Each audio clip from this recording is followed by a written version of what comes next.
Hey folks, it's Bo here. Welcome back to my kitchen after, let's just say it's been a minute.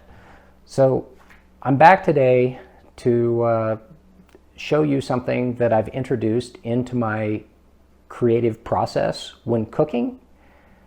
And it's a custom GPT from ChatGPT that I created called Dish It Out with Something Edible. And I really like this tool. I've used it a few times now. In this case, I'm going to show you how I used it to identify some mystery peppers that were growing in my garden, and then used it to come up with a recipe using the ingredients that I had on hand. And then I also use it to bounce some ideas off of to refine the recipe and really make it my own. And it really kind of acts as my own personal sous chef to be able to validate the good ideas and maybe also give me some creative alternatives to the not so good ideas. So be sure to hang around. I'm going to show you how me and ChatGPT made this spicy 3-pepper Pico de Gallo. And at the end of the video, I'm also going to show you how you can use the same custom GPT to enhance your own cooking, all free of charge. So let's get into it. So this whole adventure started because I had some peppers that were labeled jalapeno that were not jalapeno. So I went out to the garden to get some of these things. I took some pictures and I asked Dish It Out what this pepper could be. We were talking at first like they might be Fresnos. I didn't think they were. ChatGPT thought that maybe they were. I thought maybe they were Anaheims. They weren't spicy like a cayenne I thought should be. And so that's why I was against it. But once I started explaining what was going on, then Dish It Out thought that, yeah, probably not a Fresno. It's probably a cayenne. I told it what other peppers I had, and I wanted to be able to put together some sort of recipe with that. Salsa sounded pretty good, but I didn't really feel like doing all the cooking involved with salsa and peeling tomatoes. Blurg, not fun. Pico de Gallo is the shortcut to that. I told it that I had some garden tomatoes from my in-laws, had some onions, and some of the other things that I had sitting around my kitchen, and that's why we went Pico de Gallo. It gave me a pretty close recipe to begin with, but if you look at it, just reading it down, a lot of garlic, way too much garlic, and that's why you really got to challenge this chatbot when you're talking to it. I didn't think we were using enough chilies, given that I had all these chilies to use and we wanted this to be chili forward. It's supposed to be a showcase for the chilies I got in my garden, and so I told it to add more there. Told it I didn't have any cilantro, just so we swapped out for dry spices. I really like red wine vinegar in my Pico de Gallo, and my salsa for that matter, so we added that. Black pepper needs to come out. It's too overpowering, especially when you're doing chilies. And the olive oil, definitely, I'm down with that. But we also, if we have it, we should probably use some xanthan gum to keep it from being all watery like Pico de Gallo normally is, and it'll really stick to a chip there. I told it everything that I wanted to do in the recipe to get its feedback, and there's a little bit of confirmation bias here. You'll see when we read it back. I'm really still trying to work on that. I want this thing to push back when I'm making poor decisions, but I think overall it was telling me that I was moving in the right direction. So with all of that, then I think we're ready to cook. So starting there, we did some garlic chopping, and apologies to the knife ahead of time, but you really need to salt this garlic to take the edge off of it. So do that. I use about half my salt here, and then work it in, and then come back to it when you're done chopping another vegetable or two. In this case, we'll add it in when we add the chopped onion in. So just work that in and then move on to the onion. And I think the thing you need to know about the onion, and all your vegetables for that matter, is you want a uniform size here so everything stays on the chip about the same way.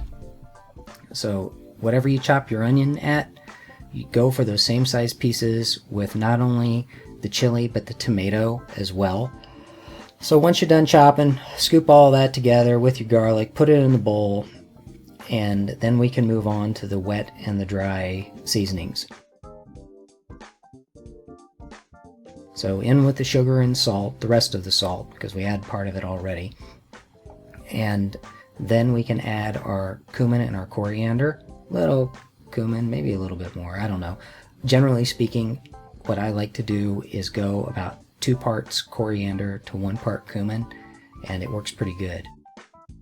So here's a xanthan gum, totally optional, but if you've got it, you should totally use it. 1/4 teaspoon is just plenty. The limes, squeezing the limes in, I asked ChatGPT to cut the limes in half for what I needed, and it did. It's good for measurements that way. So here's the extra virgin olive oil. You could use plain old vegetable oil too, but this has a little more interesting in it. And then the red wine vinegar, an absolute must when you're making Pico de Gallo. Totally gotta have it. I mean, apple cider vinegar in a pinch, sure, but red wine vinegar is really where it's at for this. Stir all that together, get the xanthan gum working while you start working on these other vegetables. First, we're going to go with the chilies. These chilies are hot, glove up, especially contact lens wearers. I don't wear contacts, but you'll thank me later. You're going to spend a ton of time, a lot of knife work, chopping these things up, chop the ends off, then split them, get the innards out and thrown away, and then chop these into same size pieces as your onion. And I like to add those to the bowl as I chop them and stir them in there to give all the flavors a head start. So now these garden grown tomatoes, awesome, but also not awesome if you're trying to do knife work. You need a super sharp knife for this, and if you don't have that, you'd be forgiven to use a serrated knife instead. Really, if you've got a good way to handle all these tomatoes in manageable chunks, especially ones that are this ripe and kind of mushy, then let me know in the comments because I'm all ears. But we spent a ton of time just chopping these up into manageable sized pieces. Since this Pico de Gallo, skin's on, not a big deal. Try to get that core out, it's kind of not tasty. So once you get this all together, stir it. You could leave it in the fridge overnight and it would be really tasty.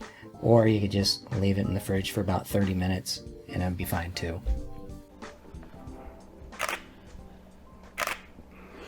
Okay folks, just grabbing a few shots so I can add it to the post before we take her live. And so we should probably taste this too and see what we've got here. So the first thing I notice when I'm spooning some of this up is it's not as watery as Pico de Gallo usually is, and that's because we used that xanthan gum to help create an emulsion, and I think that really goes a long way and makes sure that everything's balanced. If you like to leave this in the fridge, maybe overnight at least, the flavors are really going to marry really nice. And you might have to adjust seasoning a little bit afterwards, which is okay. Add some sugar, add some salt. Maybe you need a splash more of acid in the form of that red wine vinegar. Try it out and let me know what you think. I think I'm going to try some right here.